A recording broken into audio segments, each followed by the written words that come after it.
पिछले पार्ट में आपने देखा कैसे एमसी के पेरेंट्स तांग हाउ और तांग शियाओ की बात सुन लेते हैं कि यिन एक लाख साल पुरानी सोल बीस्ट है, जिसकी वजह से तांग हाउ एमसी के पेरेंट्स को मार देता है। एमसी बदला लेने के लिए स्पिरिट हॉल से जुड़ जाता है और ड्रैगन गॉड का नेक्स्ट सक्सेसर बन जाता है। अब आगे लिंग युआन दीदी तुरंत ताड़ गई कि मैं जानबूझकर मजे ले रहा हूँ। उन्होंने दुकुबो की तरफ देखा और तंज कसते हुए बोली, आयशा सीनियर दुकुबो, अब तो आपको पूरा भरोसा हो गया ना, दिल मान गया आपका। दुकुबो बेचारा सदमे से बाहर आया, उसकी आंखों का सारा घमंड हवा हो चुका था। उसने झुककर बड़े अदब से कहा, यह बुढ़ा पूरी तरह हार मानता है, पर क्या एल्डर मुझे मेहरबानी करके बताएंगी कि यह चमत्कारी बच्चा आखिर है कौन? कल स्पिरिट सिटी के आसमान में जो light and dark twin dragons का तमाशा हुआ था, क्या वो इसी बच्चे का कारनामा था? दीदी बस मुस्कुरा दी और कोई जवाब नहीं दिया। आखिर स्पिरिट हॉल ने अभी तक ऑफिशियल तौर पर मेरा नाम अनाउंस नहीं किया था, तो वो सीक्रेट कैसे खोलती? दुकुबो भी समझदार था, उसने तुरंत टॉपिक चेंज किया। खैर, उम्मीद है एल्डर और ये छोटे नवाब आज की बात को दिल पर नहीं लेंगे।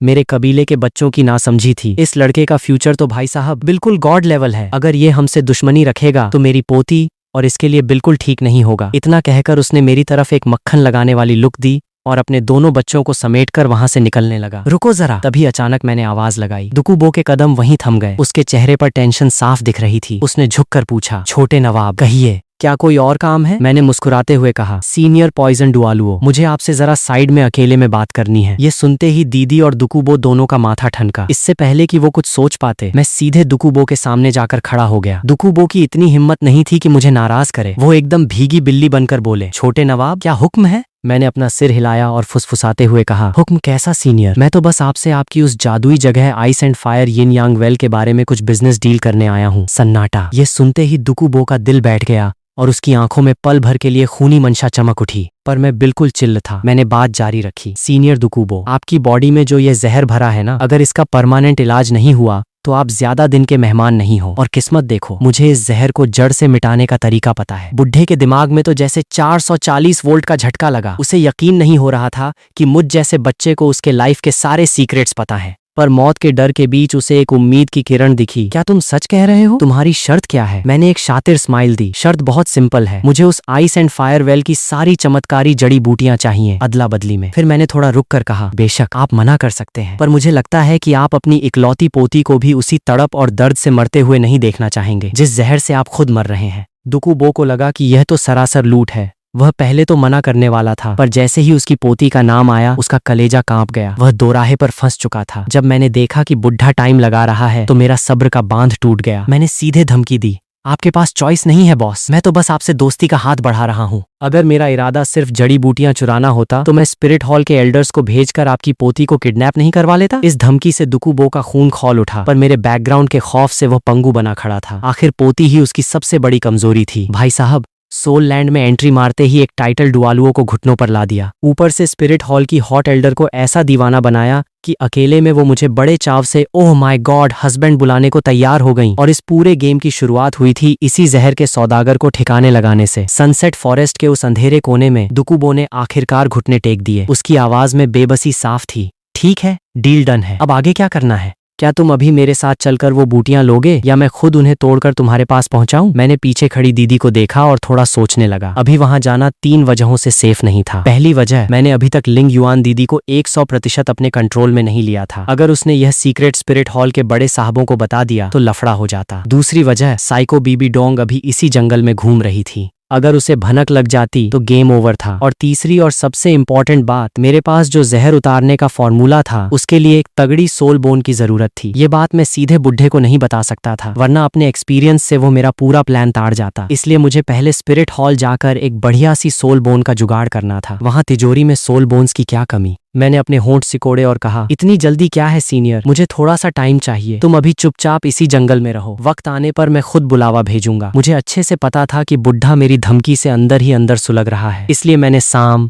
दाम दंड भेद वाला रूल अपनाया। एक थप्पड़ मारने के बाद एक मीठी टॉफी देना जरूरी था। मैं मुस्कुराया और बोला, चलो तुम्हारे दिल की तसल्ली के लिए मैं तुम्हें 2 में से एक तरीका अभी बता देता हूँ। अगर तुम अष्टकोणीय रहस्यमयी बर्फ घास और नरक की आग वाली मिर्च को एक साथ खा लो तो तुम्हारा खून एक जादुई अमृत बन जाएगा। वह अमृत अपनी चरम गर्मी और चरम ठंडक से तुम्हारी बॉडी के सारे जहर को चूस जाएगा। पर भाई साहब, इसमें 2 बड़े रिस्क हैं। पहला, 2 अपोजिट ताकतों की बूटियां खाते ही 99% लोग वहीं फटकर मर जाते हैं। और दूसरा, अगर बच भी गए तो तुम्हारी पूरी सोल पावर मिट्टी में मिल जाएगी, क्योंकि तुम्हारी आधी से ज्यादा ताकत तो इसी जहर की बदौलत है। ओरिजिनल स्टोरी में भी बुड्ढे ने इस पहले तरीके को लात मार दी थी, क्योंकि उसे अपनी पावर खोने का कोई शौक नहीं था। इसलिए यह सीक्रेट बताने में कोई नुकसान नहीं था। वह वैसे भी दूसरे तरीके का ही वेट करेगा। और वही हुआ। मेरी बात सुनते ही दुकुबो के होश उड़ गए। उसकी आंखों की दुश्मनी गायब हो गई और वह पूरी तरह मेरा मुरीद हो गया। यह बुढ़ा आपका कायल हो गया। छोटे नवाब, मैं आपके उसी दूसरे सेफ तरीके का इंतजार करूंगा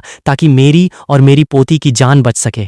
मुझे पता था यही होने वाला है। मैंने लगे हाथ एक और बोनस फेंक दिया। काम पूरा होने के बाद मैं स्पिरिट हॉल से तुम्हारे ऊपर लगा हुआ किलिंग ऑर्डर भी हटवा दूंगा। ये सुनते ही बुढ़े की खुशी का ठिकाना नहीं रहा। वह एक्साइटमेंट में बोला, छोटे नवाब, क्या मैं आपकी असली पहचान जान सकता हूँ? और कल का वह धमाका। मैंने ज्यादा नखरे नहीं किए और सीधे बता दिया कि मेरे पास ट्विन सेमी गॉड स्पिरिट्स हैं और मैं बहुत जल्द स्पिरिट हॉल का नया होली सन बनने वाला हूँ। दुकुबो जैसा शातिर बंदा यह सुनते ही समझ गया कि मुझ जैसे गॉड लेवल जीनियस से पंगा लेने का मतलब है सीधे मौत को दांव पर लगाना। वह डर के मारे अंदर तक कांप गया कि अच्छा हुआ उसने पहले मुझ पर हाथ नहीं उठाया, वरना स्पिरिट हॉल वाले उसकी चटनी बना देते। उसने थूक निगला, अपनी बेहोश पोती को देखा और एक मक्खन लगाने वाली हंसी के साथ बोला, हे तो हमारे होली सन साहब, आपको मेरी पोती कैसी लगती है? मैं जो अभी तक बिल्कुल सीरियस एक्टिंग कर रहा था, साला एकदम ब्लैंक हो गया। भाई साहब, ये बुढ़ा तो अपनी पोती को ही मेरे गले मरने की फिराक में था ताकि रिश्ता मजबूत हो सके। खैर, ये तो होना ही था। मैंने दुकुयान को ऊपर से नीचे तक देखा। फिगर और चेहरा तो कड़क था, पर साला एटीट्यूड बहुत सड़ा हुआ था। पर अगर मैं उसे छोड़ भी दूं, तब भी उसे उस दुश्मन यू तियानहेंग के हाथ तो कटाई नहीं लगने दूंगा, वरना धोखेबाजों का घर बस जाएगा। मैंने सोचा कि अभी इसे सस्पेंस में ही रखते हैं। बुढ़े को कंट्रोल में रखने के लिए ये हुक अच्छा था। आखिर एक टाइटल डुआलुओ चमचे की वैल्यू बहुत होती है।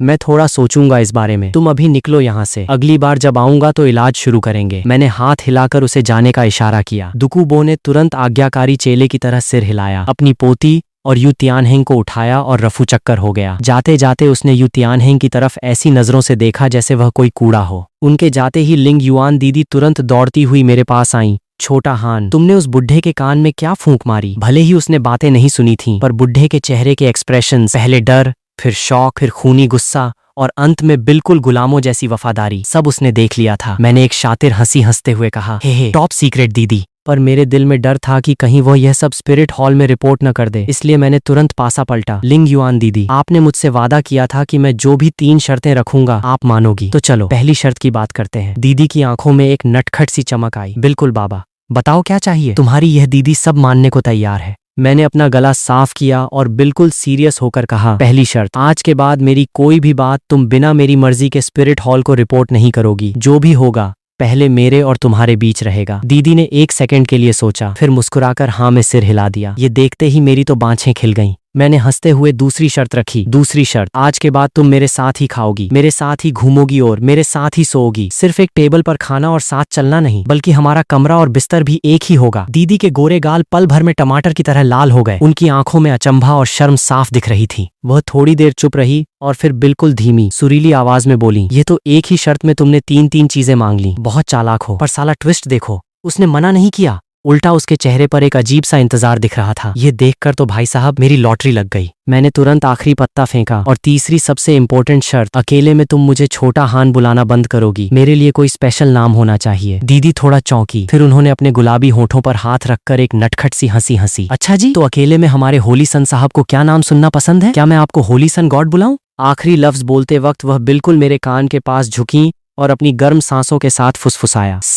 मैंने अपना थूक निगला। मेरा छोटा सा चेहरा बिल्कुल लाल हो चुका था, पर मैंने पूरी गंभीरता के साथ कहा, तुम्हें मुझे हस्बैंड कहना होगा। और पीछे ओह माय गॉड, हस्बैंड साहब भी लगाना पड़ेगा। लिंग युआन दीदी ने तो अपनी आंखें इतनी बड़ी कर लीं जैसे उन्हें यकीन ही न हो। वो सोच रही थी कि मुझ जैसे 6 साल के बच्चे के दिमाग में इतनी खुराफात कहाँ से आती है। जब मैंने देखा कि वह झिझक रही हैं, तो मैंने तुरंत वही ऑस्कर लेवल का रोतड़ू चेहरा बना लिया। दीदी तो बस पिघल गईं। उन्होंने हंसते हुए मेरे कान के पास अपना मुंह लाया। हाय मैं मर जावा बाबा, मैं हार मानती हूँ, अब से अकेले में आपको हस्बैंड साहब ही बुलाऊंगी, ठीक है? उनकी वह रेशमी मखमली आवाज सुनकर मेरा तो दिल गार्डन गार्डन हो गया। वह जोर से हंस पड़ी और बोली, तो बताइए हस्बैंड साहब, अब अपनी इस चेली के लिए क्या हुक्म है? उनकी आंखों की वो मस्ती दिल चुराने वाली थी। मेरा दिल तो बिल्कुल पिघल चुका था और आवाज भी थोड़ी सॉफ्ट हो गई थी, पर मैं उनके जाल में फंसने वालों में से नहीं था। मैं तुरंत उनकी गोदी से नीचे कूदा। हे जब मेरी दीदी इतनी वफादार है तो चलो अब असली काम शुरू करते हैं। इतना कहकर मैं तुरंत उस मरते हुए 2000 साल पुराने डार्क थंडर सब ड्रैगन के पास गया और एक ही झटके में उसे खत्म कर दिया। सच में मुंह का बहुत कड़क है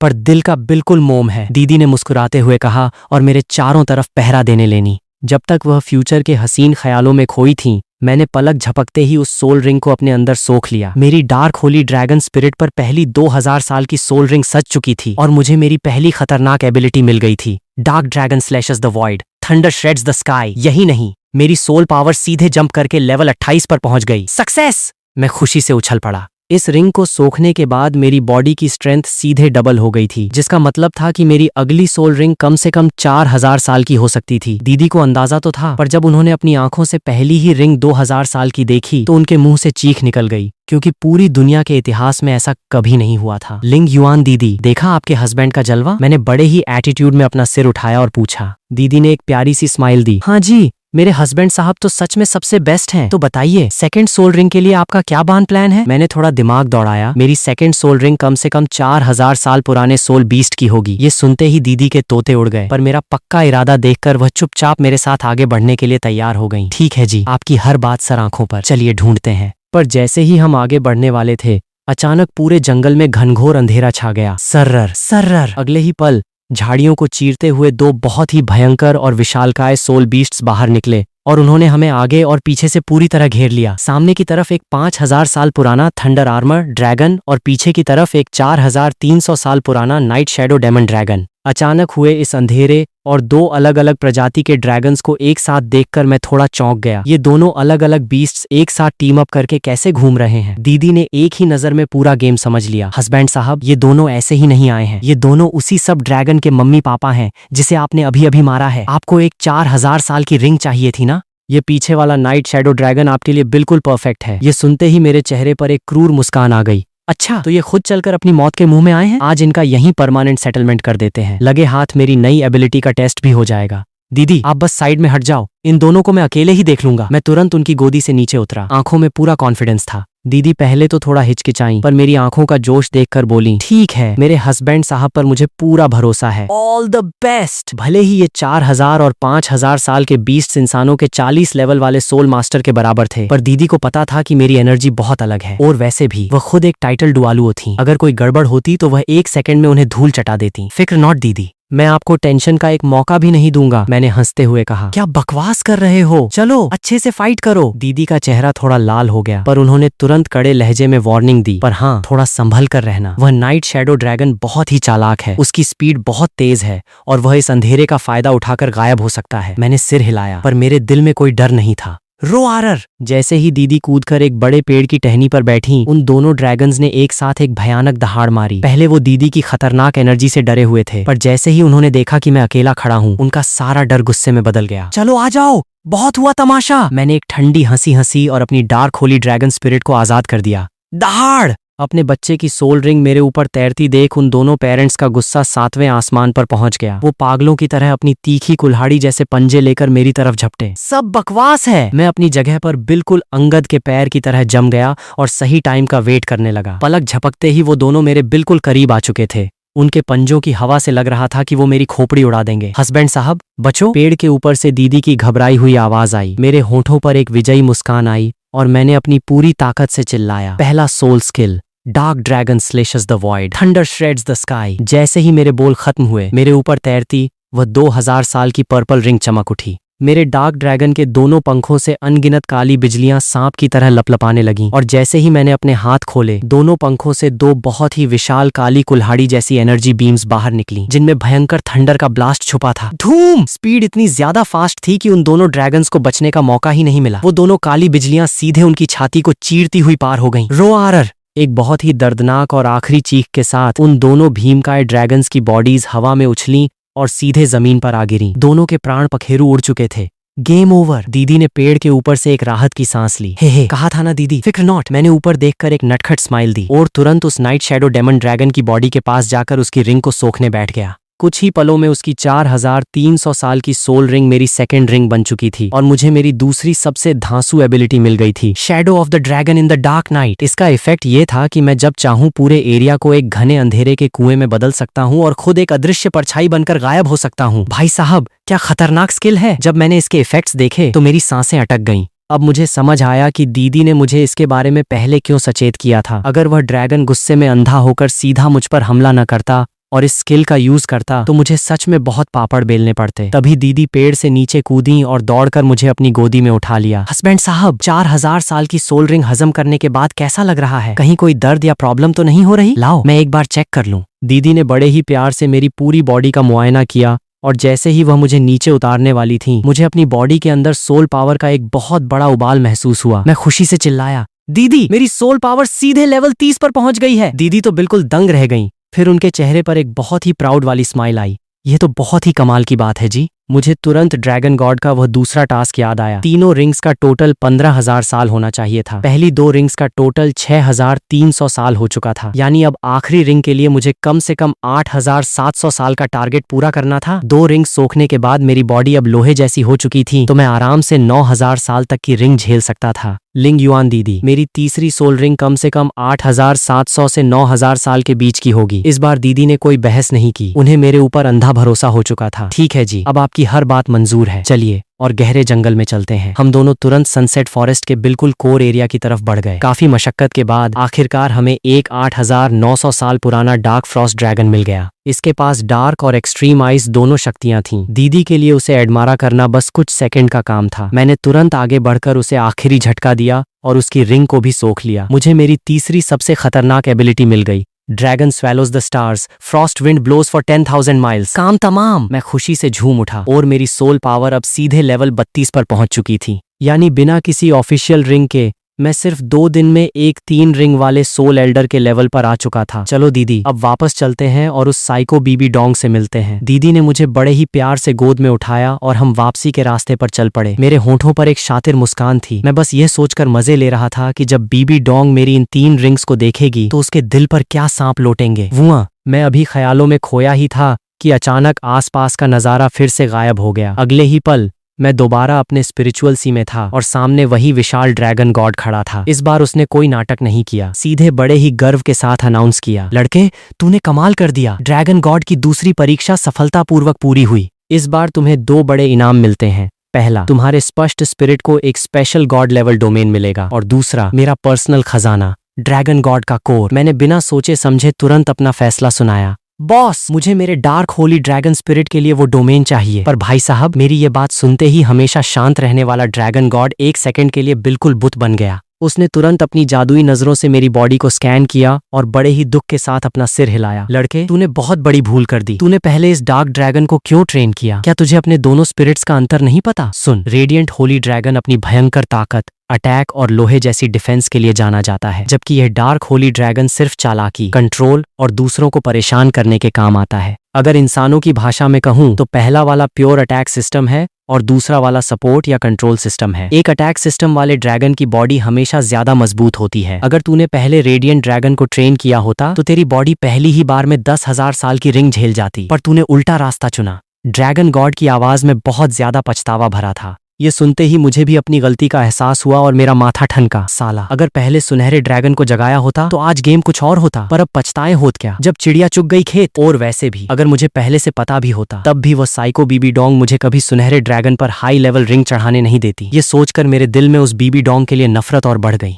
साली बुढ़िया, मुझे जल्द से जल्द इसके चंगुल से आजाद होना ही पड़ेगा। ड्रैगन गॉड ने मेरा उतरा हुआ चेहरा देखा और बात खत्म की। चलो, अब जो हो गया सो हो गया। जब तूने डार्क ड्रैगन को ही चुन लिया है तो यही सही। इतना कहते ही उसकी आंखें चमकी और उसने मुझे मेरा पहला डोमेन गिफ्ट कर दिया, डार्क डेमन डोमेन। इसके इफेक्ट्स देखकर तो भाई साहब मेरे तो मजे ही आ गए। ये डोमेन मेरी खुद की डार्क एनर्जी को डबल कर देता है, सामने वाले के दिमाग को पूरी तरह पागल कर देता है और सबसे बड़ी बात, ये आसपास की किसी भी डार्क एनर्जी को चूस कर मेरी खुद की पावर बढ़ा सकता है। भाई साहब, दूसरों की एनर्जी चूसने की ताकत, ये देखकर तो मेरी बाँछें खिल गईं। फ्यूचर में ट्रेनिंग करना तो बहुत आसान हो जाएगा। और वैसे भी बीबी डोंग खुद एक प्योर डार्क एट्रीब्यूट वाली सोल मास्टर है ना। अगर मैं फाइट के दौरान उसकी ही एनर्जी चूस लूं तो, पर फिर मुझे लगा कि अभी यह सोचना बिल्कुल मुंगेरी लाल के हसीन सपने जैसा है। वह खुद 99 लेवल के पास है। अगर उसने मुझे छू भी दिया तो मैं वहीं चटनी बन जाऊंगा। जब तक उसे कोई तगड़ा नशा देकर किसी सीक्रेट रूम में बंद न कर दिया जाए तब तक यह नामुमकिन है। ये सोचते ही मैंने 2 बार जोर से खांसा और तुरंत अपना ध्यान भटकाया। अरे हाँ बॉस, वह दूसरा इनाम ड्रैगन गॉड का कोर्स सुनने में बहुत भारी लग रहा है। क्या इससे दुनिया के सारे सोल बीस्ट्स मेरे गुलाम बन जाएंगे? मैंने एक्साइटेड होकर पूछा, पर तभी मुझे थोड़ा शक हुआ। वैसे आप तो अभी सिर्फ एक छोटी सी आत्मा हो ना, तो ये गिफ्ट कहीं आधा अधूरा तो नहीं है? ड्रैगन गॉड ने धीरे से अपना सिर हिलाया। तेरा पहला अंदाजा बिल्कुल सही है। इसे देखते ही दुनिया का बड़े से बड़ा सोल बीस्ट भी तेरे पैरों में झुक जाएगा। और तेरा दूसरा शक भी बिल्कुल सच है। फिलहाल यह सिर्फ एक अधूरी आत्मा ही है। यह सुनते ही भाई साहब मेरा चेहरा बिल्कुल उतर गया।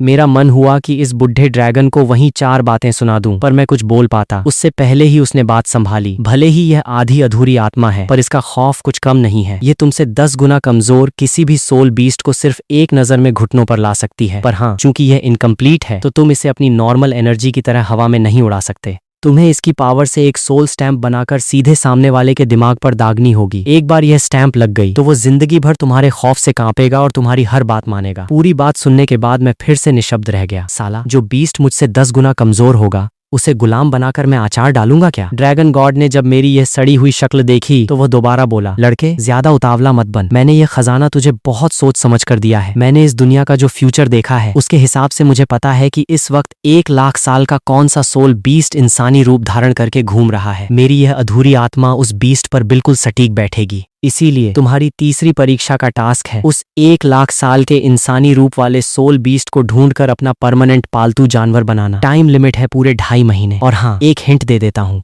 वह इस वक्त नॉटिंग सिटी में है। बाकी तुम खुद ढूंढो। ये सुनते ही मेरी आंखें अचानक चमक उठी। अरे हाँ भाई साहब, ये पावर तो इंसानी रूप वाले बीस्ट पर 100% काम करेगी। और नॉटिंग सिटी में इस वक्त 1 लाख साल वाली श्याओवू के अलावा कौन होगा? पर साला ये तीसरा टास्क क्या बकवास है। उस खरगोश को पालतू जानवर कौन बनाएगा? मेरे होंठ थोड़े से सिकुड़े, पर जब मैंने ठंडे दिमाग से सोचा तो मेरे चेहरे पर एक कुटिल मुस्कान आ गई। देखा जाए तो यह सौदा बुरा नहीं था। इस वक्त टाइमलाइन के हिसाब से तांग सान और श्याओवू एक दूसरे के करीब आ रहे होंगे और तांग सान उसे अपनी बहन बनाने की फिराक में होगा। अगर ठीक उसी वक्त मैं विलेन की तरह एंट्री मारूं और श्याओवू को उससे छीन लूं तो भाई साहब तांग सान का तो कलेजा ही फट जाएगा। एक ही तीर से 2 शिकार। तांग हाओ से बदला भी पूरा और श्याओवू को सबक भी। सोचकर ही मजे आ रहे थे। हे यही सोचते हुए मैंने एक शैतानी हंसी हंसी और सिर हिलाकर कहा, डन है बॉस, अब मुझे बाहर भेजो। ड्रैगन गॉड की आंखें चमकी और उसने मुझे वापस हकीकत में भेज दिया। जब मैं होश में आया तो रात हो चुकी थी। मैं और लिंग युआन दीदी तेजी से उस जगह पहुंचे जहां बीबी डोंग रुकी हुई थी। पर जैसे ही हम पास पहुंचे हमें हु लिएना की एक्साइटेड आवाज सुनाई दी,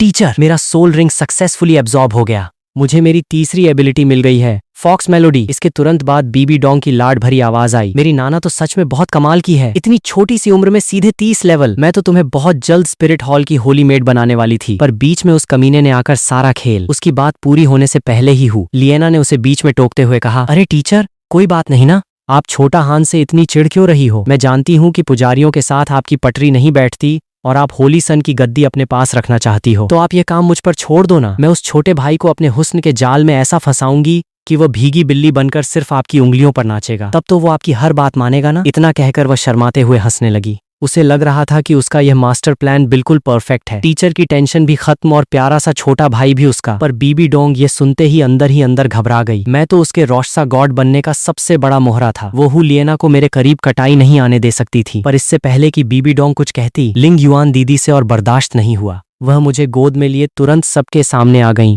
प्रणाम सुप्रीम पॉन्टिफ, प्रणाम एल्डर लिंग युआन, छोटा हान। हम दोनों को अचानक सामने देखकर उन दोनों के तोते उड़ गए। खासकर हु लिएना का चेहरा तो शर्म के मारे बिल्कुल लाल हो चुका था। वह मुझसे नजरें नहीं मिला पा रही थीं कि कहीं इस छोटे भाई ने उसकी वो सारी शर्मनाक बातें सुन तो नहीं लीं। बीबी डोंग जैसे ही शौक से बाहर आई, उसका पारा 7वें आसमान पर पहुंच गया। वह गुस्से में दहाड़ी, एल्डर लिंग युआन, 100 साल की सोल रिंग सोखने में भी कम से कम कुछ घंटे या दिन का वक्त लगता है, और तुम इतनी जल्दी इसे वापस ले आई? साफ पता चल रहा है कि तुमने मेरे दिए टास्क को पूरी तरह ठंडे बस्ते में डाल दिया। हु लिएना ने जब देखा कि उसकी टीचर इतनी भयंकर गुस्से में है तो वह हमारे सपोर्ट में कुछ बोलने ही वाली थी, पर बीबी डोंग ने उसे एक ऐसी तीखी लुक दी कि बेचारी की आवाज गले में ही अटक गई। एल्डर लिंग युआन, बेहतर होगा कि तुम मुझे इसका कोई लॉजिकल रीजन दो, वरना अंजाम अच्छा नहीं होगा। बीबी डोंग की आंखें खून उगल रही थीं। पर दीदी बिल्कुल चिल्ल थीं। उनके होठों पर पूरा कॉन्फिडेंस था। मुझे कुछ कहने की जरूरत नहीं है, आप खुद देख लीजिए। ठीक उसी पल मैं दीदी की गोदी से नीचे कूदा और उनके आगे ढाल बनकर खड़ा हो गया। बीबी डोंग को लगा कि मैं फिर से अपनी इस पर्सनल टीचर का बचाव करने आ गया हूँ। वह मुझे डांटने ही वाली थी कि मैंने उसे कोई मौका ही नहीं दिया। मैंने अपनी आंखें बंद की और चिल्लाया, डार्क होली ड्रैगन बाहर आओ। रोआरर, एक भयंकर पाताल चीरने वाली दहाड़ के साथ मेरा डार्क ड्रैगन बाहर आ गया। बीबी डोंग को लगा कि मैं उससे लड़ने की जुर्रत कर रहा हूँ। वो चिल्लाई, तुम्हारी यह मजाल, बगावत कर रहे हो। पर जैसे ही उसकी नजर मेरे चारों तरफ तैरती चीजों पर पड़ी, उसकी आधी बात हवा में ही गायब हो गई और उसके मुंह से एक चीख निकल गई। 1 2 3 पूरे 3 बैंगनी रंग की 1000 साल वाली सोल रिंग्स मेरे चारों तरफ घूम रही थीं और मेरी बॉडी से सीधे 32 लेवल की सोल पावर का प्रेशर बाहर आ रहा था। जैसे जैसे एक एक रिंग नीचे गिर रही थी, बीबी डोंग के दिल की धड़कन रुकती जा रही थी। जब तीनों रिंग्स सेट हो गईं, तो वो पूरी तरह सदमे में आ गईं। ये कैसे मुमकिन है? पहले तीनों के तीनों रिंग्स बैंगनी रंग के? शियाओगांग की थ्योरी तो कहती है कि पहली रिंग की लिमिट सिर्फ 423 साल है। हु लिएना ने तो अपने छोटे से मुंह पर हाथ रख लिया था। उसकी आंखें फटी की फटी रह गईं। ओहो माय गॉड, क्या मैं कोई सपना देख रही हूँ? ये तीसरी रिंग तो कम से कम 9000 साल के आसपास की लग रही है। टीचर, आपको पता है ये कैसे हुआ? इतना कहकर वह बीबी डोंग की तरफ मुड़ी, पर बीबी डोंग का तो दिमाग ही सुन हो चुका था। उसके पास कोई जवाब नहीं था। आज अगर उसका वह शियाओगांग खुद भी यहाँ आ जाता, तब भी इस चमत्कार को देखकर पागल हो जाता। मैंने बीबी डोंग की वह सड़ी हुई शक्ल देखकर मन ही मन बहुत मजे लिए और बड़े ही एटीट्यूड में कहा, गुरु माता, जैसा कि आप देख सकती हैं, मेरी थ्योरी 100% सही साबित हुई। रही बात उस थ्योरी की जो आप पूरी दुनिया में बांट रही हैं, तो भाई साहब वह बिल्कुल 2 कौड़ी की बकवास है, बदतमीज। ये सुनते ही बीबी डोंग गुस्से से बिल्कुल अंधी हो गई। इस छोटे से कीड़े की यह मजाल कि वह उसके प्यारे शियाओगांग की सालों की रिसर्च को बकवास कहे, पर साला सबूत बिल्कुल सामने था। वह चाहकर भी कुछ नहीं बोल सकती थी। हु लिएना जो अभी तक वहां खड़ी थी, उसे हमारी पुरानी बहस के बारे में कुछ नहीं पता था, पर इस वक्त मेरा यह गॉड लेवल टैलेंट देखकर वह पूरी तरह मेरी साइड हो चुकी थी। उसने तुरंत अपनी टीचर से कहा, टीचर, शायद छोटा हान सही कह रहा है। हमारे स्पिरिट हॉल को अब अपनी पुरानी थ्योरीज को बदल देना चाहिए। ये सुनते ही बीबी डोंग को लगा कि उसने दूध पिलाकर सांप पाला है। वह जिस लड़की को अपनी बेटी की तरह मानती थी, वह आज एक दूसरे लड़के के सपोर्ट में खड़ी थी। पर उसका गुस्सा हु लिएना पर नहीं, बल्कि मुझ पर फूटा। नाना तो बहुत सीधी सादी है, उसे भड़काने वाला जरूर ये छोटा सा शैतान ही है। इसे तो जान से मारना ही सही रहेगा। मैंने जब बीबी डोंग की वो आदमखोर शक्ल देखी, तो मैं समझ गया कि मैं थोड़ा ज्यादा बोल गया हूँ। मैं चुपके से लिंग युआन दीदी के पीछे जाकर छिप गया। दीदी भी समझ गई कि सिचुएशन डेंजरस होती जा रही है। उन्होंने तुरंत माहौल को हल्का करने के लिए एक नकली स्माइल दी। चलो चलो सुप्रीम पॉन्टिफ साहब, बच्चे तो बस मजाक कर रहे थे। रात बहुत हो चुकी है, आज यहीं टेंट लगाकर आराम करते हैं। कौन सी थ्योरी सही है और कौन सी गलत, इसका फैसला कल शहर लौटकर करेंगे। बीबी डोंग के पास हाँ करने के अलावा कोई चॉइस नहीं थी। वह जानती थी कि जब तक लिंग युआन यहाँ है, वह मेरा कुछ नहीं बिगाड़ सकती। और वैसे भी अभी मैं बहुत छोटा था। अगर उसने अभी मेरी दोनों ड्रैगन ब्लड लाइन्स को खींचने की कोशिश की, तो मेरी बॉडी झेल नहीं पाएगी और मैं मर जाऊंगा। एक बार इसे थोड़ा बड़ा होने दो, फिर इसका पूरा खून चूसकर मैं और शियाओगांग अमर हो जाएंगे। यह सोचकर उसके होठों पर एक बहुत ही शातिर और भयानक मुस्कान आ गई। उसे अभी भी पूरा भरोसा था कि उसके शियाओगांग की थ्योरी गलत नहीं हो सकती। मेरे स्पिरिट में ही कोई सीक्रेट छुपा है। ओहो वाओ, बहुत बढ़िया। जैसे ही दीदी ने टेंट लगाने की बात की, हु लिएना खुशी से उछल पड़ी। वह तुरंत दौड़कर आई और उसने मुझे बड़े ही प्यार से अपनी छाती से चिपका लिया।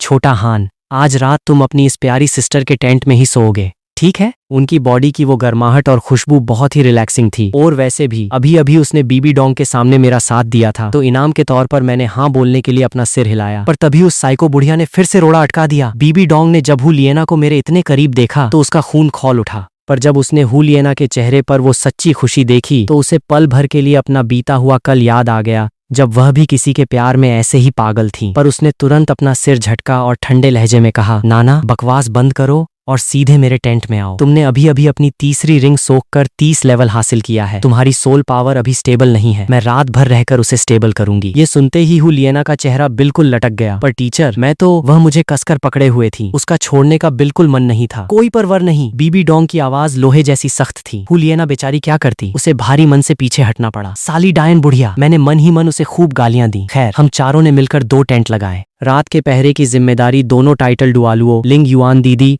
और बीबी डोंग ने आपस में आधी आधी बांट ली। रात के पिछले पहर जब दीदी अपनी ड्यूटी खत्म करके थक कर टेंट में वापस आई, तो मैं वहां घोड़े बेचकर सो रहा था। पर नींद में भी मेरे मुंह से बस एक ही नाम निकल रहा था, लिंग युआन दीदी, मेरी प्यारी दीदी। दीदी ये सुनते ही बिल्कुल पिघल गईं। उन्होंने मुस्कुराते हुए मुझे अपनी गोद में उठा लिया और सो गईं। पर जैसे ही वह गहरी नींद में सोई, टेंट का पर्दा धीरे से हटा और एक परछाई अंदर घुस आई। ये कोई और नहीं बल्कि हु लिएना थी। वह काफी देर से बाहर छिपकर दीदी के सोने का वेट कर रही थी। जैसे ही हु लिएना ने अंदर का सीन देखा, वह पूरी तरह शॉक्ड रह गई।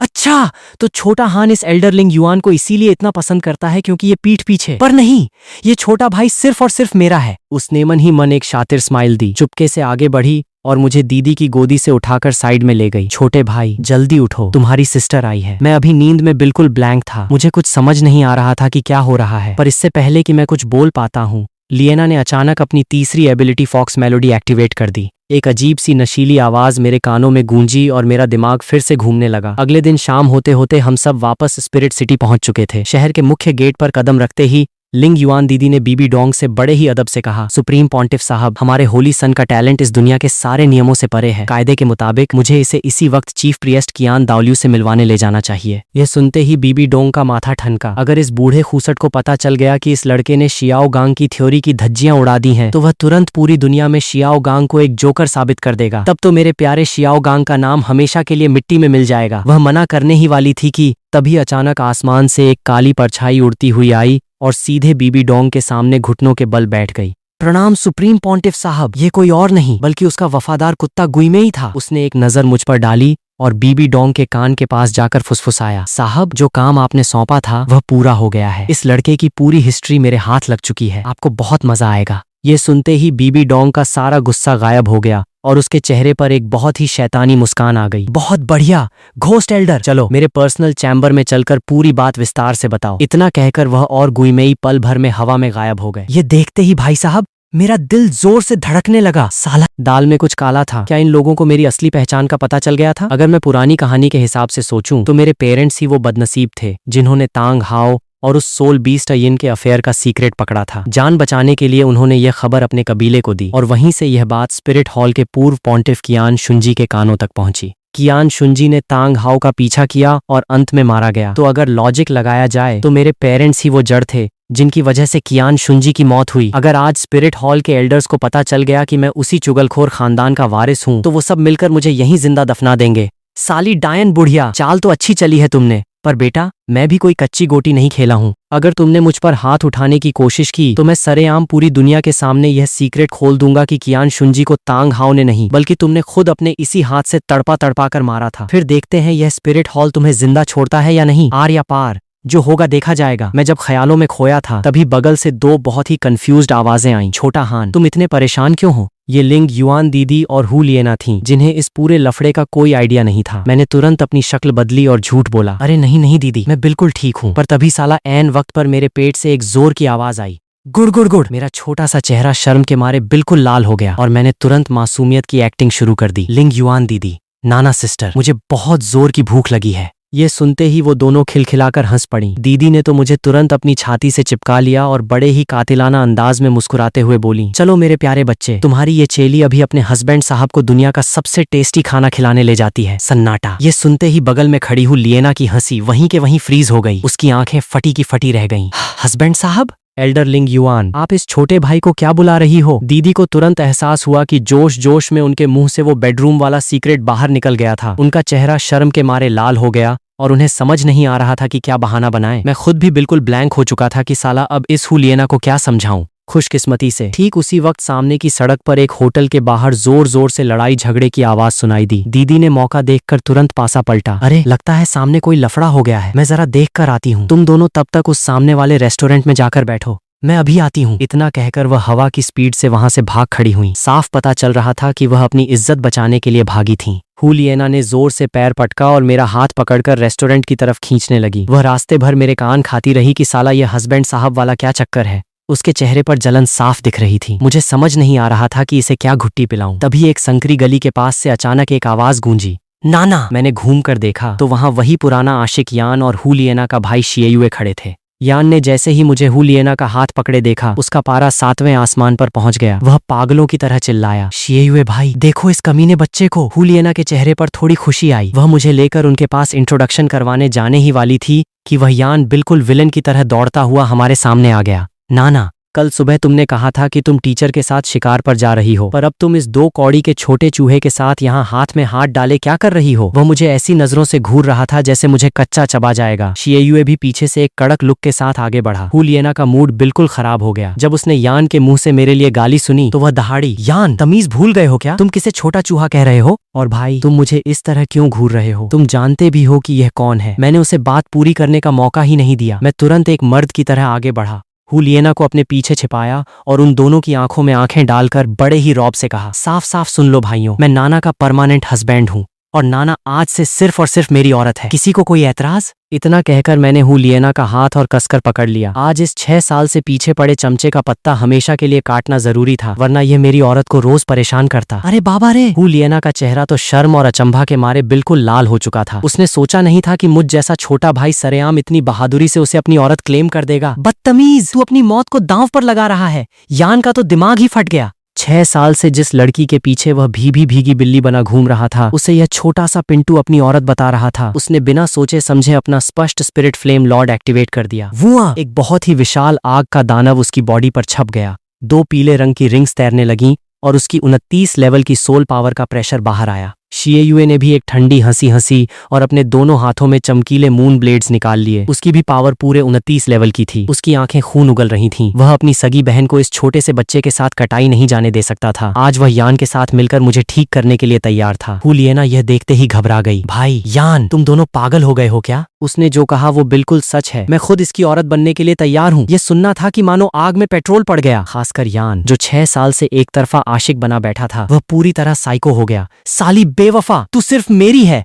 आज मैं इस छोटे से कीड़े की चटनी बना दूंगा। वह आग के गोले की तरह मेरी तरफ झपटा। शिएयुए भी पूरी स्पीड से ब्लेड्स लेकर आगे बढ़ा। मैंने एक ठंडी हंसी हंसी। चलो, अगर तुम दोनों कीड़ों को मरने का इतना ही शौक है तो आ जाओ। मैंने अपनी आंखें बंद की। डार्क होली ड्रैगन, बाहर आओ। रो आर। एक भयंकर दहाड़ के साथ मेरा डार्क ड्रैगन बाहर आया और पूरी गली में घनघोर अंधेरा छा गया। और जैसे ही एक के बाद एक 3 बैंगनी रंग की 1000 साल वाली सोल रिंग्स बाहर निकली, यान और शिएयुए के कदम वहीं के वहीं जम गए और उनके मुंह से थूक निकल गया। पर भाई साहब, मैंने उन्हें सोचने का 1 सेकंड भी नहीं दिया। मैंने अपना हाथ हवा में पलटा और मेरे डार्क ड्रैगन ने एक भयानक दिमागी दहाड़ मारी। धूम! अटैक इतना फास्ट और तगड़ा था कि उन दोनों को स्पिरिट स्किल यूज करने का मौका भी नहीं मिला। वो दोनों हवा में उछले और सीधे पीछे की दीवार से जा टकराए और दोनों वहीं बेहोश होकर ढेर हो गए। ये कैसे मुमकिन है? इसकी उम्र तो अभी सिर्फ 6 साल की है, पर ये सीधे 32 लेवल का सोल एल्डर है और पहले तीनों के तीनों रिंग्स बैंगनी रंग की। बेहोश होने से पहले उनके मुंह से यही आखिरी शब्द निकले थे। हुलियना दौड़कर मेरे पास आई और फिक्रमंद होकर बोली, छोटा हान, तुम ठीक तो हो ना? कहीं चोट तो नहीं लगी?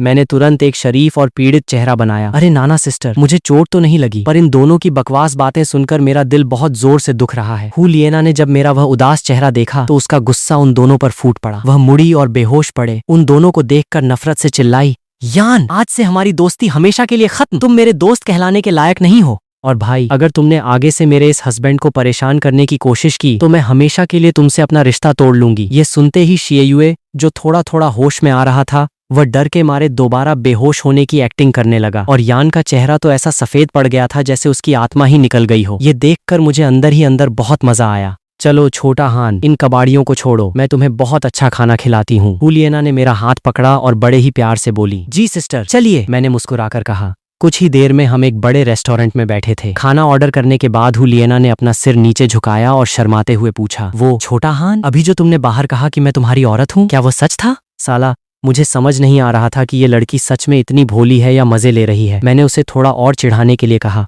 अरे नाना सिस्टर, आप क्या बकवास कर रही हो? मैंने ऐसा कब कहा? हुलियना गुस्से में अपनी सीट से खड़ी हो गई। झूठ मत बोलो, अभी बाहर तुमने सबके सामने। अरे वाह, तो तुम दोनों यहाँ छिपकर मजे ले रहे हो? मुझे तो तुम्हें ढूंढने में बहुत पापड़ बेलने पड़े। तभी अचानक बाहर से एक बहुत ही कड़क और शातिर औरत की आवाज आई। दरवाजा खुला और बीबी डोंग पूरी पलटन के साथ अंदर घुसी और उसके ठीक पीछे खड़ी थी हमारी लिंग युआन दीदी। बीबी डोंग के चेहरे पर वो आदमखोर मुस्कान देखकर मेरा माथा ठनका। साला, गुइमेई ने इसे मेरी पूरी हिस्ट्री बता दी थी और अब यह बुढ़िया मुझे अपने जाल में फंसाने के लिए पूरी तैयारी के साथ आई थी। सुप्रीम पॉन्टिफ और एल्डर को अचानक अपने रेस्टोरेंट में देखकर वहां हड़कंप मच गया। मालिक तो बिल्कुल हाफ पैंट में ही दौड़ता हुआ आया और पैरों में गिर गया। प्रणाम सुप्रीम पॉन्टिफ साहब। प्रणाम एल्डर लिंग युआन। इस नाचीज को आपके आने की खबर नहीं थी। अगर कोई गुस्ताखी हुई हो तो प्लीज इस गुलाम को माफ कर दीजिएगा। बीबी डोंग ने बड़े ही एटीट्यूड में अपना सिर हिलाया और मेरी तरफ देखकर एक बहुत ही खतरनाक स्माइल के साथ बोली, चलो कोई बात नहीं, हमें अपने इन दोनों शिष्यों के साथ एक बहुत ही सीरियस और सीक्रेट मीटिंग करनी है, हमें बिल्कुल शांति चाहिए। रेस्टोरेंट में बैठे लोग तो कानाफूसी करने लगे। ओहो माय गॉड, वो लड़की तो हुलियना है ना, जो सुप्रीम पॉन्टिफ की खास चेली है। पर वो छोटा लड़का कौन है? क्या वो भी इनका नया चेला है? इतनी छोटी सी उम्र में सुप्रीम पॉन्टिफ का चेला बनना मतलब भाई साहब किस्मत खुल गई उसकी। हुलियना को ये लाइमलाइट बहुत पसंद आ रही थी। उसने मेरा हाथ पकड़ा और खड़ी हो गई। टीचर आप आ गई। मैंने भी भारी मन से हाथ जोड़े। चेला अपनी गुरु माता को प्रणाम करता है। रेस्टोरेंट का मालिक तो डर के मारे कांप रहा था कि साला उसने इतने बड़े वीआईपी लोगों को नॉर्मल टेबल पर बिठा दिया था। मुझे माफ कर दीजिए हुजूर, मेरी आंखें अंधी हो गई थीं, जो मैं आप दोनों की शाही पहचान नहीं देख पाया। प्लीज मेरे साथ चलिए, मैं आपको हमारे सबसे महंगे और लग्जरी वीआईपी केबिन में शिफ्ट करता हूँ। बीबी डोंग ने हाथ हिलाया। चलो आगे बढ़ो। कुछ ही पलों में हम चारों उस आलीशान बंद कमरे में बैठे थे। मालिक बिल्कुल भीगी बिल्ली बनकर हाथ जोड़े खड़ा था। सुप्रीम पॉन्टिफ साहब, आप सब आराम से बैठिए, मैं खुद किचन में जाकर सबसे बेस्ट खाना रेडी करवाता हूँ, आपको शिकायत का मौका नहीं मिलेगा। बीबी डोंग ने उसे बाहर जाने का इशारा किया। जैसे ही दरवाजा बंद हुआ, उसका चेहरा पल भर में बिल्कुल सीरियस और बर्फीला हो गया। उसने लिंग युआन की तरफ देखा और कड़क आवाज में ऑर्डर दिया, एल्डर लिंग युआन, तुम इसी वक्त नाना को लेकर सीधे किचन में जाओ और शेफ के सिर पर खड़ी रहकर एक एक चीज को खुद चेक करो। हमारे होली सन का खाना बिल्कुल साफ सुथरा और 100% सेफ होना चाहिए, उसमें एक खरोंच भी नहीं आनी चाहिए। लिंग युआन दीदी सुप्रीम पॉन्टिफ के इस ऑफिशियल ऑर्डर को टाल नहीं सकती थीं। उन्होंने बहुत ही फिक्रमंद होकर एक आखिरी नजर मुझ पर डाली और हुलियना का हाथ पकड़कर बाहर चली गईं। हुलियना भी जाने से पहले मुझे बहुत ही उदास नजरों से देख रही थी। अब उस बंद कमरे में सिर्फ मैं और वह साइको बुढ़िया बीबी डोंग अकेले बचे थे और हवा में एक बहुत ही खतरनाक तूफान की आहट साफ महसूस हो रही थी। रेस्टोरेंट के उस लग्जरी बंद वीआईपी केबिन में मैंने जैसे ही लिंग युआन दीदी और हुलियना को बाहर जाते देखा, मेरा माथा ठनक गया। मुझे अच्छे से पता था कि इस साइको बुढ़िया बीबी डोंग ने जानबूझकर उन दोनों को रास्ते से हटाया है ताकि वह अकेले में मेरी क्लास लगा सके। जाहिर है आगे की बातें बहुत कड़वी होने वाली थीं। तभी बीबी डोंग की मजे लेती हुई आवाज मेरे कानों में गूंजी, हाँ तो मेरे प्यारे चेले, क्या तुम्हें जरा सा भी आइडिया है कि तुम्हारी इस गुरु माता ने तुम्हें अकेले में यहाँ क्यों रोका है? मैंने ज्यादा डेढ़ शाणा न बनते हुए मासूमियत से अपना सिर खुजलाया और भीगी बिल्ली बनकर बोला, अरे गुरु माता, मुझे क्या पता, जो भी बात है आप साफ साफ बोल दो ना प्लीज। मेरी यह डरी सहमी शक्ल देखकर बीबी डोंग के दिल को बड़ी तसल्ली मिली। उसने तुरंत अपनी औकात दिखाते हुए धमकी दी, सीधी सी बात है बच्चे, तेरी पूरी कुंडली अब मेरे हाथ में है। तुझे भी अच्छे से पता होगा कि अगर यह सीक्रेट मैंने स्पिरिट हॉल में सरेआम कर दिया तो तेरा होली सन बनना तो दूर की बात है, तू यहाँ अपनी जान भी नहीं बचा पाएगा। यह सुनते ही मेरा कलेजा कांप गया। साला, जैसा मैंने सोचा था कांड बिल्कुल वैसा ही हुआ। पर मैंने अपनी ऑस्कर लेवल एक्टिंग चालू रखी और घबराते हुए पूछा, गुरु माता आप जो बोलोगी मैं करूंगा, बताइए मुझे क्या करना होगा। मेरा यह सरेंडर देखकर बुढ़िया के भाव 7वें आसमान पर पहुंच गए। उसने तुरंत अपनी शर्तें थोपी, बहुत सिंपल है, आज के बाद तू सिर्फ और सिर्फ मेरी उंगलियों पर नाचेगा। पहला काम, अभी जब हम चीफ प्रिएस्ट कियान दाओलियू से मिलने जाएंगे तो तू उस 2 कौड़ी की थ्योरी के खिलाफ एक शब्द भी नहीं बोलेगा। अगर बुढ़े ने तुझसे पूछा कि तूने 2.5 दिन में 3 रिंग्स कैसे चढ़ा लीं, तो तू सीधे अपनी जुबान पर ताला लगाकर कहेगा कि यह सिर्फ और सीधे तेरे स्पिरिट का जादू है, समझे? आखिरी लाइनों तक आते आते उसकी आवाज में वो पॉन्टिफ वाला रोब और धमकी साफ दिख रही थी। साली डायन बुढ़िया, साला उस 2 कौड़ी के शियाओ गांग के कबाड़ नियमों को बचाने के लिए मुझ पर धौंस जमा रही है। मैंने मन ही मन उसे 50 गालियां दी, पर मैं जानता था कि अभी मैं बहुत छोटा हूँ और उससे सीधे पंगा नहीं ले सकता। मैंने भारी मन से हाँ में सिर हिलाया। जी गुरु माता, मैं समझ गया, मैं बिल्कुल शरीफ बच्चा बनकर आपकी हर बात मानूंगा। जैसे ही मैंने घुटने टेके, बीबी डोंग के चेहरे पर एक शैतानी मुस्कान आ गई। पर वह भी कोई कच्ची खिलाड़ी नहीं थी। वह साम, दाम, दंड, भेद का रूल अच्छे से जानती थी। एक थप्पड़ मारने के बाद एक मीठी टॉफी देना जरूरी था। उसने तुरंत अपने पास से एक गहरे काले रंग की जादुई रोशनी वाली सोल बोन निकाली। उसे देते वक्त उसके चेहरे पर थोड़ा पछतावा साफ दिख रहा था। चलो तुम बात मान गए तो इनाम भी मिलना चाहिए। यह एक 3000 साल पुराने शैडो एलिगेटर की लेफ्ट आर्म सोल बोन है। भले ही अभी इसकी उम्र सिर्फ 3000 साल है, पर भाई साहब ये एक इन्वॉल्विंग सोल बोन है। जैसे जैसे तुम्हारी पावर बढ़ेगी ये खुद ब खुद अपग्रेड होती जाएगी और फ्यूचर में ये 1 लाख साल की भी बन सकती है। ये मेरी तरफ से तुम्हारे गुरु बनने का गिफ्ट है और तुम्हारी वफादारी का इनाम भी। ये सुनते ही मेरी तो आंखें फटी की फटी रह गईं। भाई साहब क्या तगड़ी घूस दी थी बुढ़िया ने। इन्वॉल्विंग सोल बोन, साला मुझे अपने जाल में फंसाने के लिए उसने अपनी तिजोरी का सबसे नायाब हीरा निकाल कर दे दिया था। खाना खाने के बाद मैं और लिंग युआन दीदी वहां से निकल गए। जब हम चीफ प्रिएस्ट के महल की तरफ जा रहे थे तो दीदी से रहा नहीं गया। उन्होंने मुझसे पूछा, हस्बैंड साहब अकेले में उस सुप्रीम पॉन्टिफ ने आपसे क्या खिचड़ी पकाई और उसने आपको इतनी कीमती सोल बोन गिफ्ट में क्यों दी?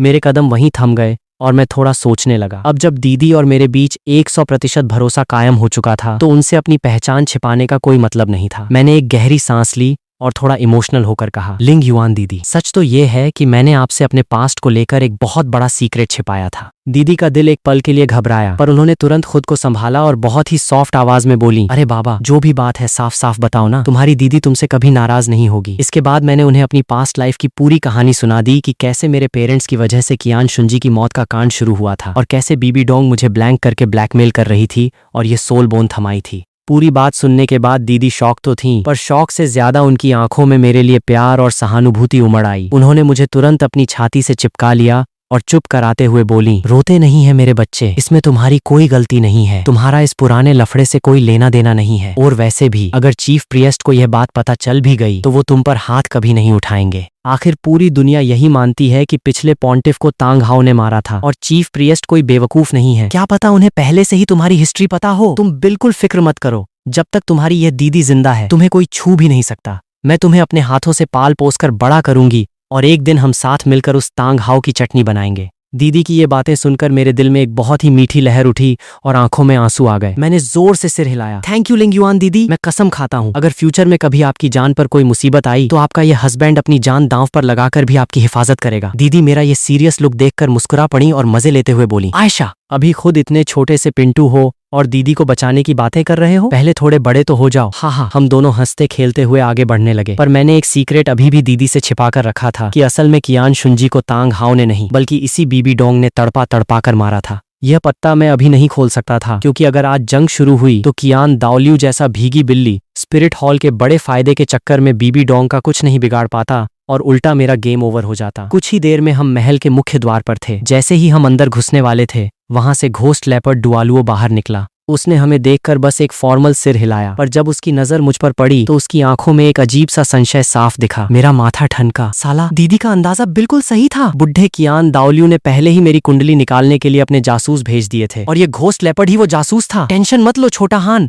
सब ठीक होगा। दीदी ने मेरे सिर पर हाथ फेरा और हम दोनों अंदर चले गए। अंदर घुसते ही सामने 6 पंखों वाली एक बहुत ही विशाल और पवित्र एंजल गॉडेस की मूर्ति खड़ी थी, जिससे दिव्य रोशनी निकल रही थी। कियान दाओलियू उसी मूर्ति के सामने खड़े होकर कोई पूजा पाठ कर रहे थे। हमारी आहट सुनते ही वह धीरे से पलटे और जैसे ही उनकी नजर मुझ पर पड़ी उनकी आंखों में एक अजीब सा तरस साफ दिखा। लिंग युआन, छोटा हान, शिकार कैसा रहा? कियान दाओलियू ने एक दादाजी जैसी प्यारी स्माइल के साथ पूछा। दीदी ने झुककर कहा, चीफ प्रिएस्ट साहब, सब कुछ बिल्कुल परफेक्ट रहा। रिजल्ट कैसा रहा ये तो छोटा हान खुद अपने हाथों से दिखाएगा। इतना कहकर उन्होंने मुझे एक एक्साइटेड लुक दी। अब जब बात स्टेज पर आ चुकी थी तो मैं क्यों पीछे रहता। मैंने अपनी आंखें बंद की और चिल्लाया, डार्क होली ड्रैगन बाहर आओ, रोआरर। एक भारी दहाड़ के साथ मेरा डार्क ड्रैगन बाहर आया और जैसे ही मेरे चारों तरफ 3 बैंगनी रंग की 1000 साल वाली सोल रिंग्स तैरने लगे और सीधे 32 लेवल का प्रेशर बाहर आया। बुढ़े कियान दाओलियू के तोते उड़ गए। उसकी आंखें इतनी बड़ी हो गईं जैसे वे बाहर निकल आएंगी। ये कैसे मुमकिन है? इसने ये कैसे किया? वह पागलों की तरह आगे बढ़ा। उसने मेरे दोनों कंधे पकड़े और हैरान होकर लिंग युआन की तरफ देखा।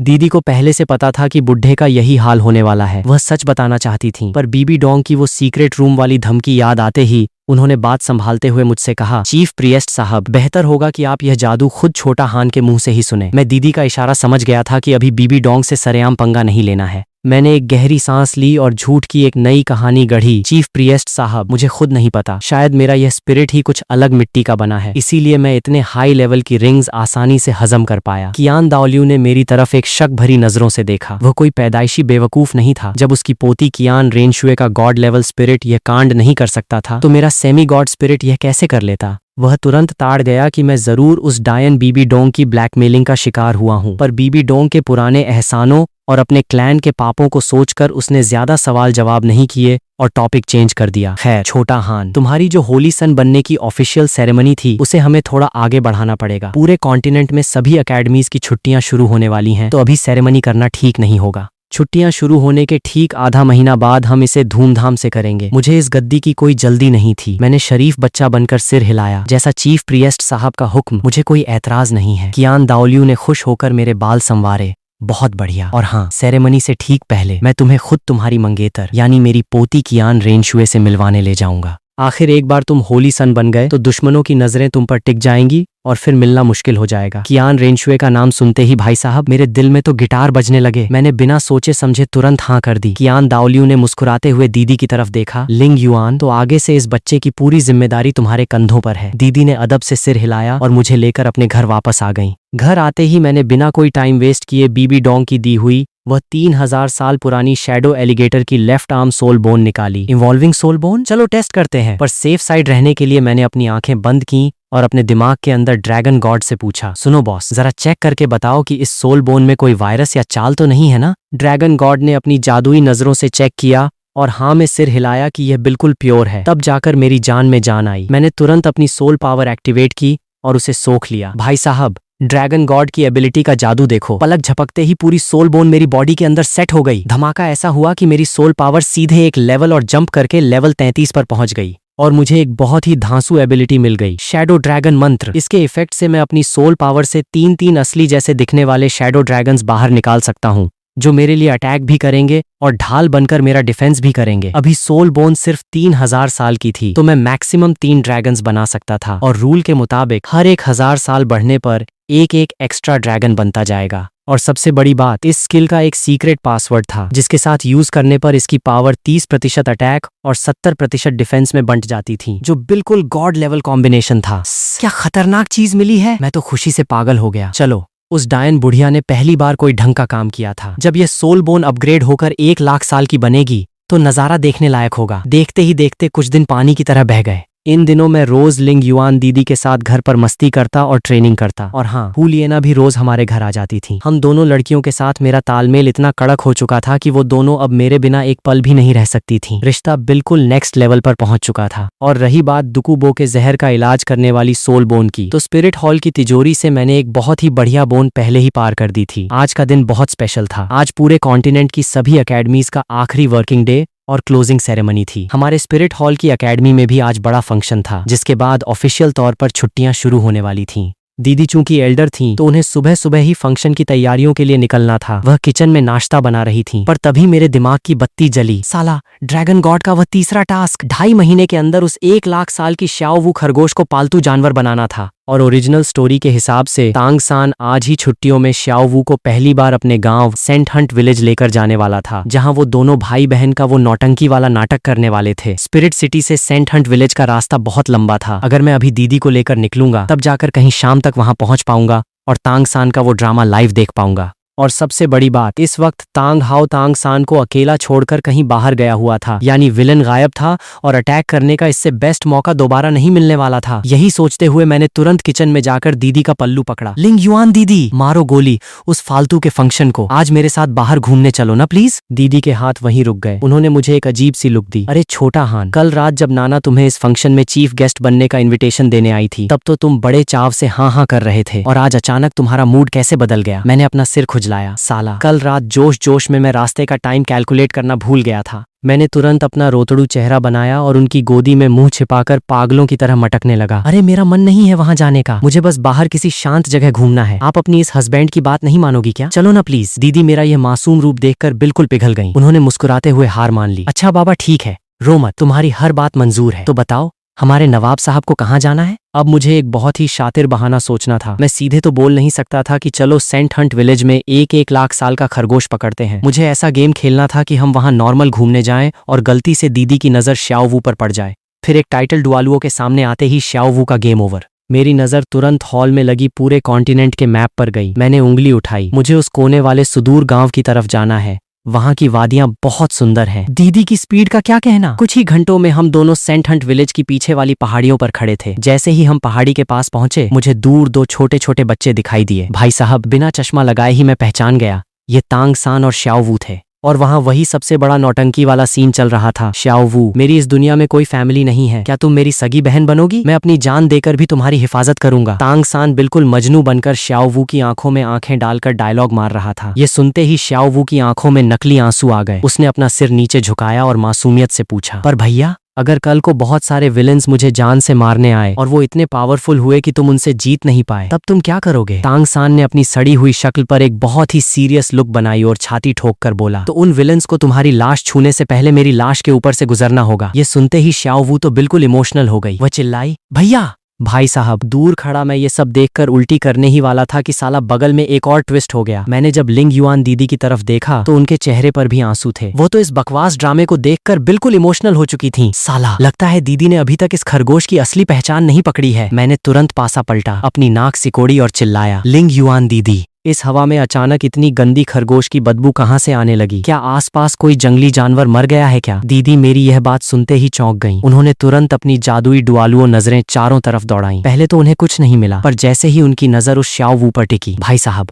उनके चेहरे का रंग पल भर में उड़ गया। वह पूरी तरह शॉक में चिल्लाईं, ये कैसे मुमकिन है? वह छोटी लड़की कोई इंसान नहीं, वह एक लाख साल पुराने सॉफ्ट बोन रैबिट का इंसानी रूप है। शौक से बाहर आते ही दीदी का चेहरा गुस्से से लाल हो गया। उन्हें अपने पास्ट के सारे घाव याद आ गए। वह दहाड़ी, घटिया जानवर, हमारे पिछले पॉन्टिफ और छोटा हान के पेरेंट्स की मौत की असली वजह तुम जैसे नीच 1 लाख साल के जानवर ही हैं। अगर तुम लोग इंसानी दुनिया में आकर गुल न खिलाते तो आज हमारा घर बर्बाद नहीं होता। दीदी के दिल में इन जानवरों के लिए नफरत कूट कूट कर भरी थी। उनकी नजर में ये जानवर इंसानों के बीच सिर्फ उन्हें बेवकूफ बनाने और अपनी जान बचाने आते थे। इनका जिंदा रहना इंसानी जात के लिए खतरा था। हमारी इस चीख पुकार से तांग सान और श्याओ वू का ड्रामा बीच में ही टूट गया। दोनों ने घूमकर हमारी तरफ देखा। तांग सान ने तुरंत विलेन की तरह श्याओ वू को अपने पीछे छिपाया और गुस्से में पूछा, तुम कौन हो सालो? और हमारी प्राइवेसी में खलल डालने की तुम्हारी हिम्मत कैसे हुई? श्याओ वू तो साली पूरी नखरेबाज और बदतमीज थी। वह तांग सान के पीछे से बाहर निकली, अपना हाथ कमर पर रखा और दीदी की तरफ उंगली उठाकर चिल्लाई,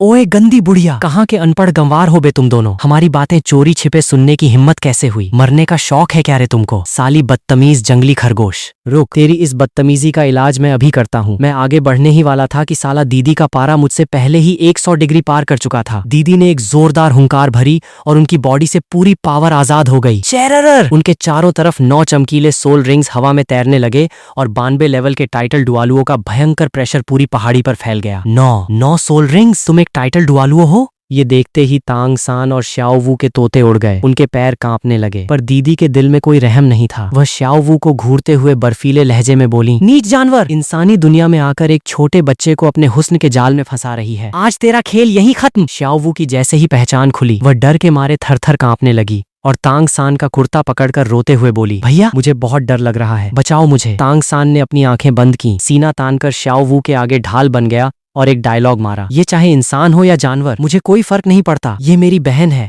अगर तुम्हें इसे हाथ भी लगाना है तो पहले मेरी लाश के ऊपर से गुजरना होगा। दीदी का गुस्सा 7वें आसमान पर पहुंच गया। ये लड़का तो इस जानवर के वश में पूरी तरह अंधा हो चुका था। वह चिल्लाई, मूर्ख लड़के, ये जानवर सिर्फ तेरी बर्बादी का कारण बनेगा। जब मैंने देखा कि फालतू की बहसबाजी में टाइम वेस्ट हो रहा है तो मैंने तुरंत चिल्लाकर कहा, लिंग युआन दीदी, इस पागल कुत्ते को छोड़ो, पहले उस खरगोश को पकड़ो, कहीं ये भाग न जाए। दीदी समझ गई थी कि बात बिल्कुल सही है। इन 1 लाख साल के जानवरों का भागना मतलब स्पिरिट हॉल के लिए नया खतरा था। आज तेरा नामो निशान मिटा दूंगी। दीदी एक ब्लेजिंग बर्ड की तरह हवा में उड़ी और सीधे श्याओ वू की तरफ झपटी। तांग सान बीच में रोकने आया, पर दीदी के सिर्फ एक हल्के से एनर्जी शॉक से वो हवा में फुटबॉल की तरह उड़कर दूर जा गिरा। दीदी सीधे श्याओ वू के पास पहुंची, उसका गला पकड़ा और अपनी भयंकर आग से उसे वहीं भस्म करने वाली थीं कि तभी उन्हें अचानक याद आया कि यह 1 लाख साल की रिंग शायद फ्यूचर में मेरे काम आ सके। उन्होंने तुरंत अपनी किलिंग पावर रोकी और उसे सिर्फ बेहोश करने के लिए पकड़ा। श्याओ वू तो पागलों की तरह चीख रही थी, भैया बचाओ, जल्दी बचाओ श्याओ वू को। तांग सान जमीन से उठा, उसकी आंखें गुस्से में लाल हो रही थीं। इस औरत ने न सिर्फ उसे मारा था बल्कि उसकी सबसे प्यारी श्याओ वू पर हाथ उठाया था।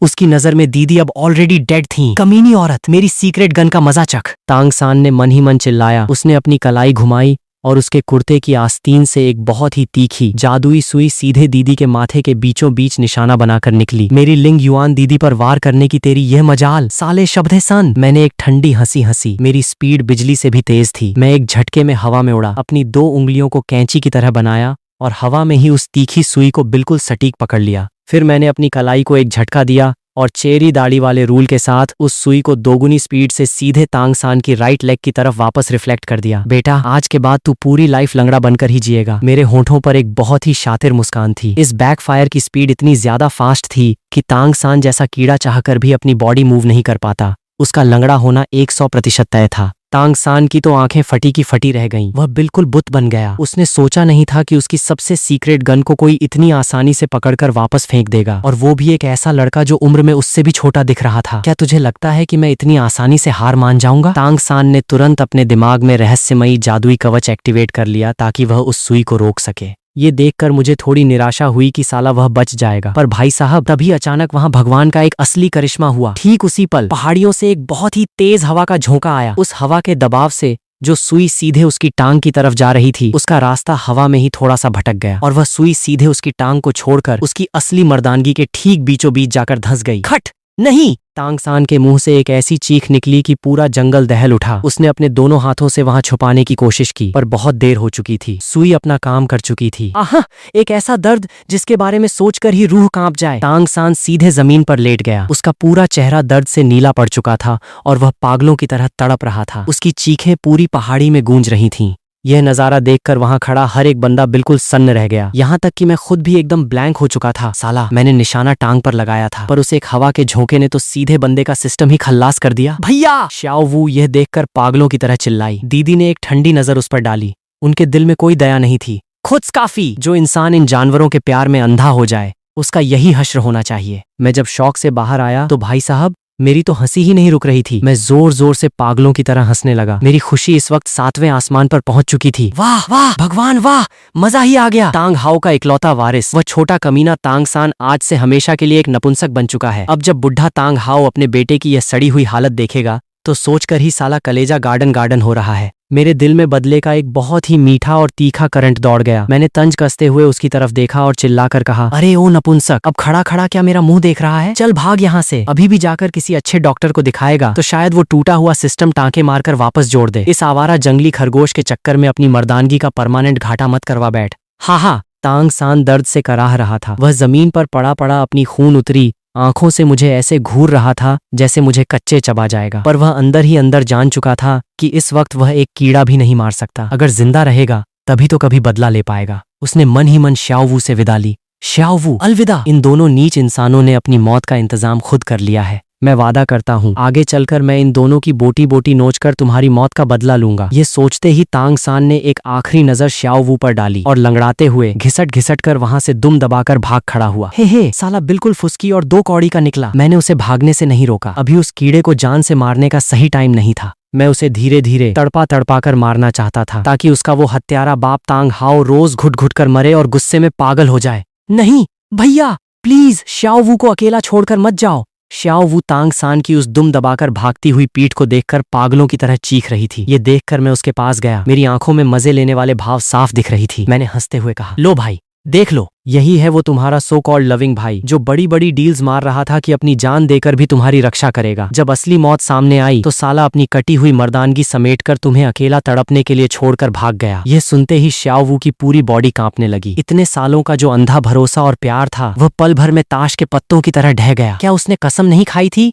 कि वह मेरी हिफाजत करेगा? तो फिर आज ऐसा क्यों हुआ? क्यों उसने मुझे धोखा दिया? उसकी आंखों से आंसू बहने लगे और वह पूरी तरह डिप्रेशन में डूब गई। इंसानी दुनिया में जिस इकलौते इंसान पर उसने भरोसा किया था उसी ने ऐन वक्त पर उसकी पीठ में छुरा घोंप दिया था। हस्बैंड साहब, इस चालाक जानवर से ज्यादा मुंह लगाने की जरूरत नहीं है। लिंग युआन दीदी ने अचानक बात काटी। क्या पता इसके कुछ और जंगली साथी भी आसपास छिपे हों। पहले इसे बांधकर स्पिरिट हॉल ले चलते हैं। वहां चलकर सुप्रीम पॉन्टिफोर चीफ प्रिएस्ट को पूरी रिपोर्ट देंगे। मैं पूरी कोशिश करूंगी कि यह 1 लाख साल का माल तुम्हारे अगले सोल रिंग के काम आ सके। इतना कहकर दीदी ने अपनी तीसरी ability blazing eagle soaring activate की। हवा में आग से बना एक बहुत ही विशालकाय जादुई बाज प्रकट हुआ। दीदी ने श्याओ वू को घसीटकर उस बाज के ऊपर फेंका और खुद छलांग मारकर उसके ऊपर चढ़ गईं। उन्होंने सीधे अपना पैर श्याओ वू की छाती पर टिकाया और उसे नीचे दबा दिया। ये देखकर श्याओ वू का तो साला कलेजा ही फट गया। Spirit hall! तो ये दोनों विलेंस उसी स्पिरिट हॉल से थे जिसने उसकी सगी माँ का शिकार किया था। वह इंसानी दुनिया में सिर्फ इसलिए आई थी ताकि अपनी पावर बढ़ाकर उस स्पिरिट हॉल से अपनी माँ की मौत का बदला ले सके। पर आज किस्मत का खेल देखो, वह खुद उन्हीं के चंगुल में फंस चुकी थी। अब तो उसका मरना 100% तय था। वह मन ही मन पछता रही थी कि काश उसने अपने बड़े भाइयों की बात मान ली होती और अपनी मर्जी से इंसानी दुनिया में गुल खिलाने न आई होती। अगर वह स्टारडुआ फॉरेस्ट में ही छिपी रहती तो आज न तो उसे यह जिल्लत झेलनी पड़ती, न तांगसान उसे धोखा देता और न वह पकड़ी जाती। उसका दिल पछतावे से भर गया। मम्मी, मुझे माफ कर देना। आपकी बेटी बहुत बेवकूफ निकली। मैं आपका बदला नहीं ले पाई। जी दीदी, जैसा आप कहो बिल्कुल वैसा ही करते हैं। मैंने भी हाँ में सिर हिलाया और फुर्ती से कूदकर उस आग के बाज पर चढ़ गया। असल में मुझे श्याओ वू के साथियों का कोई डर नहीं था। मेरा माथा तो यह सोचकर ठनक रहा था कि कहीं वो हत्यारा तांग हाओ ना आ जाए। ओरिजिनल स्टोरी के हिसाब से तांग हाओ जहां उस अय्यन के पौधे को पालता था वह जादुई घाटी इस सेंट हंट विलेज से ज्यादा दूर नहीं थी। अभी अभी जो हमने यहाँ आसमान हिलाने वाला तमाशा किया था उसका प्रेशर 100% उस बुढ़े तक पहुंच गया होगा। हमें यहाँ से तुरंत रफू चक्कर होना था। बाकी रास्ते में दीदी को मना लूंगा कि हमें सीधे दुकुबो के पास जहर का इलाज करने जाना है। सर्र दीदी ने अपनी पूरी ताकत लगाई और वह जादुई बाज पंख फड़फड़ाता हुआ स्पिरिट सिटी की तरफ गोली की स्पीड से उड़ चला। पर साला जैसे ही हमने सेंट हंट विलेज का बॉर्डर पार किया अचानक पूरे आसमान की हवा भारी हो गई और एक बहुत ही खौफनाक एनर्जी का ब्लास्ट हुआ। मेरे बेटे का सिस्टम डैमेज करके तुम लोग इतनी आसानी से पतली गली से निकल जाओगे? मुंगेरी लाल के हसीन सपने देखना बंद करो। एक ऐसी भयानक बादलों को चीर देने वाली दहाड़ गूंजी की कान के पर्दे फट जाएं और ठीक हमारे सामने आसमान में एक बहुत ही विशाल खूंखार काली परछाई आकर खड़ी हो गई। वह बंदा लंबा चौड़ा और फौलाद जैसा था और उसके हाथ में एक बहुत ही भारी डरावना क्लियर स्काई हैमर चमक रहा था। उसकी बॉडी के चारों तरफ एक एक करके 9 सोल रिंग्स बाहर आए, पर साला जो आखिरी वाला रिंग था वह सोने या बैंगनी रंग का नहीं था। वह बिल्कुल खूनी लाल रंग का 1 लाख साल वाला गॉड लेवल सोल रिंग था। हाउतियन डुआलुओ तांग हाओ! दीदी के मुंह से चीख निकल गई। उनकी आंखें फटी की फटी रह गईं। उन्होंने सपने में भी नहीं सोचा था कि पिछले पॉन्टिफ का मर्डर करने वाला ये वांटेड क्रिमिनल अचानक सीधे उनके सामने आकर खड़ा हो जाएगा। और उसने क्या कहा था कि हमने उसके बेटे को जख्मी किया है? इसका मतलब वह जो अभी अभी लंगड़ा और नपुंसक बनकर भागा था वह इसी खूंखार विलेन का सगा बेटा था। जैसे ही मेरी नजर तांग हाओ पर पड़ी मेरे पेरेंट्स की मौत का मंजर मेरी आंखों के सामने घूम गया और मेरा खून खौल उठा। मेरा मन हुआ कि अभी जाकर साले की बोटी बोटी नोच लूं, पर जैसे ही मैंने ठंडे दिमाग से सिचुएशन को देखा भाई साहब मेरे तो हाथ पांव फूल गए और छाती में खौफ बैठ गया। मैंने सोचा नहीं था कि यह बुढ़ा इतनी जल्दी हमारा प्रेशर पकड़ लेगा और हवा की स्पीड से रास्ता रोक देगा। अब सिचुएशन बिल्कुल आर या पार की हो चुकी थी। साला हमारा बचना बहुत मुश्किल लग रहा था। इस सीरीज की स्टोरी अभी यहीं तक पब्लिश हुई है। जैसे जैसे एपिसोड आएंगे तो मैं इसका नेक्स्ट पार्ट लेकर आऊंगा। तब तक के लिए सोक्स गेमर चैनल को सब्सक्राइब कर दो ताकि नेक्स्ट पार्ट का नोटिफिकेशन मिस ना हो।